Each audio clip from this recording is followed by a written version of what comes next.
Hey guys, what is up? It's Dusty here and welcome back to another crypto video. And guys, before we get into it today, let me tell you I am very bullish on crypto. Everything we're about to cover within this video is purely relative. If I'm talking about the crypto prices going down, I think that is short term, because long term, I'm going to be a holder, I'm going to stay a holder, and I think the only direction that crypto will go is up. It's just about zooming out. Same thing kind of goes for the stock market. It's all about zooming out. Having said that, there are a couple of things that are smart, from my perspective, to share with people who are unknowing. For example, what is going on in the crypto space right now and why are the prices coming down? Bitcoin right now being pretty low in terms of price, 40.8 thousand, makes people wonder, makes people panic. The price even hit as low as $40.3 thousand, and XRP and almost every crypto has fallen rather heavily. So today I want to kind of step up and explain my side of the story, what I think is going on, and give out a couple of warnings to people. Once more, guys, that does not mean I am bearish on crypto, nor am I trying to FUD you. FUD meaning fear, uncertainty, and doubt, and trying to portray it into the market. What I'm trying to do is educate the best that I can with the knowledge that I have. Don't claim to be an expert, and hopefully help some people out with whatever I can share. All right, so having said that, what's going on with the crypto market? Long story short is the crypto market is following one-to-one the stock market. You don't believe me? No worries. Let's check it out. So you can, generally speaking, see the direction that crypto is going, right? You have to watch. We'll see exactly what you have to watch in just a second. You guys see the structure. All right, let's take a look at one of the bigger indices in America, right here. Doesn't look exactly the same now, does it? I understand. However, we have to watch from this point on forward, 3:30 p.m. to about 10 p.m. because obviously that's when the stock market is open and Bitcoin is 24/7. So if we kind of put it into perspective, right, and we look from about 3, so it's 15:30 right here, to about 10 p.m. right there, well, let's quickly check this out. It does look pretty freaking similar. All right, so the first couple of hours were generally speaking going up.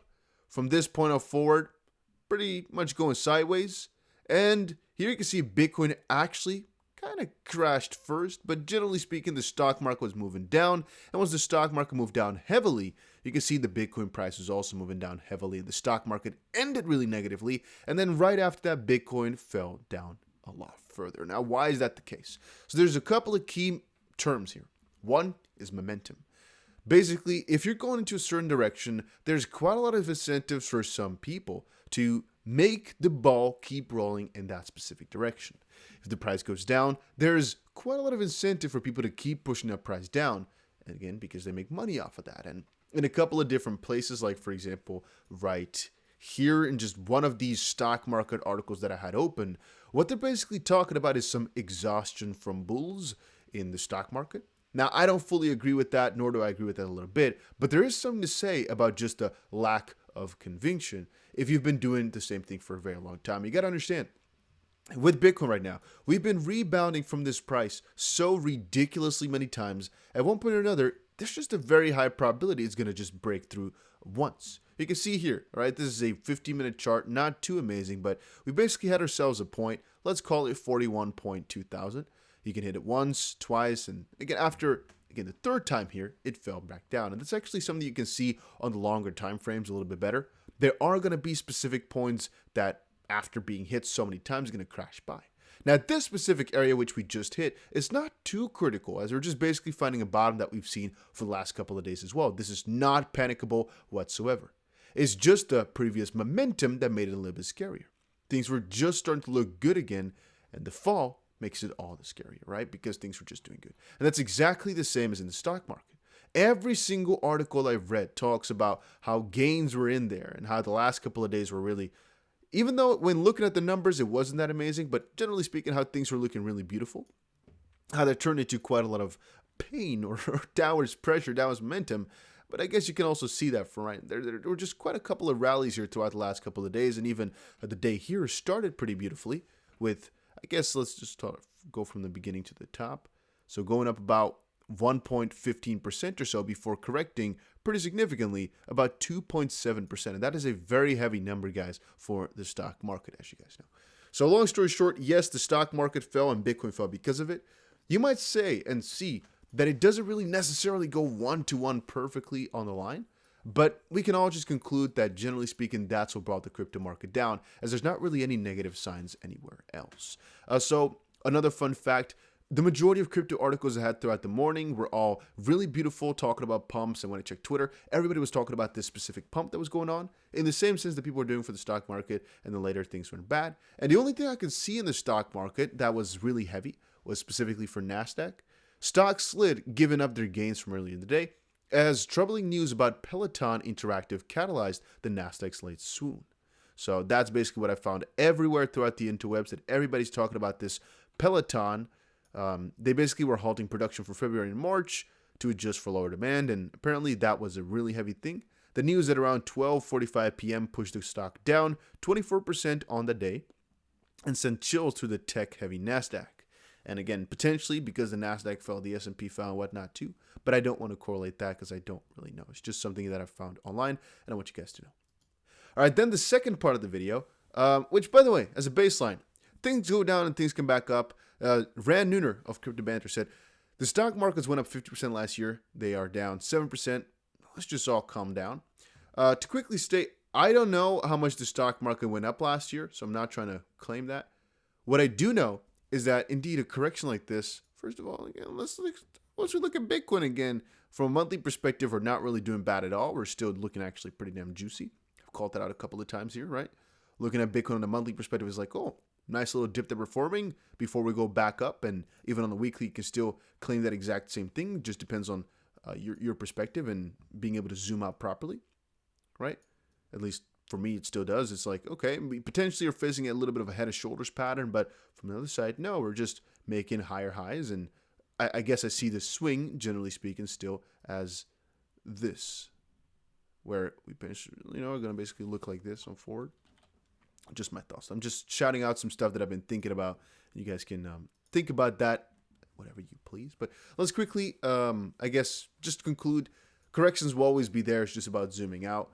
And for crypto, the same, stocks the same. Jim Cramer said this. He has a major warning for Dogecoin buyers. Please be careful with Dogecoin. It is a security. It'll be regulated. We'll find out how many there are and how many are being created each day to make money for the exchanges. Shibatoshi said, bro, please learn how blockchain works. It's already well known how many there are and how many are created every day. It is in the public code on the public blockchain, easily viewable by anyone. In terms of security, it is a proof of work crypto, so you have to put work in to retrieve the coins from the block. It doesn't qualify under the Howey test. It works the same as Bitcoin. In fact, it's 99.9.5% the same code as Bitcoin. Please educate yourself.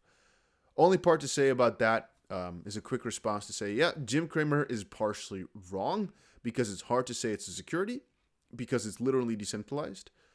The supply might not be decentralized, but that's a different story altogether. There's a warning that's out there for y'all. And that warning mostly comes around, be careful what type of coins you buy. Specifically, if you have certain expectations for them or are joking around with them, because this is life-changing money that we're messing around with. Obviously, for the majority of people in crypto, $1,000 can turn into life-changing money. Albeit that $1,000 is life-changing money for some too. You guys get my drift, I think.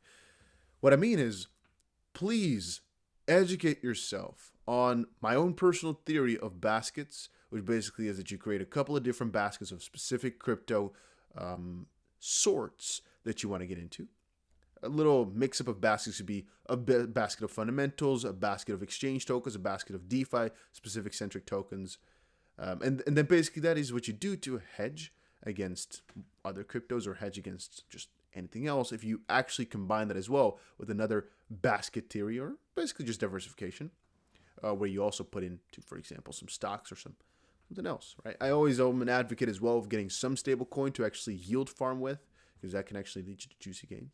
But the warning comes in a sense of buy tokens, specifically in uncertain times like this, that you see do well over 5-year periods, not just tokens that you hope are going to pop off in the next couple of weeks or months. Meme coins right now are literally the riskiest thing to buy. Why? Because they prosper when there is a certain underlying idea of making money forever. That's not the case right now. Right now, there's a massive amount of fear, and so people are not really willing to risk even more capital, risk more money for better gains. They'd rather be risk averse in general and go for the quote unquote safer options. Now, XRP, in my own opinion, is another coin that many people are warning for. And Jim now specifically said Dogecoin. Often I see XRP. I see people say, oh, I'm warning you about the lawsuit. I'm warning you about the fact that it's going to be a security, in the same sense he calls out Dogecoin right now. Or I'm warning you about the fact that it's only going to keep going down. I want to say, guys, I am so excited about XRP, it's hard to explain in words. But there are limitations to that. I personally hold a lot of XRP, but I hold a lot of other crypto too. Why is that so? Well, because, as I said with my basket theory, it's better to just make sure that whatever happens, you're always solid in any scenario. And also, I'm not sure when it's going to settle.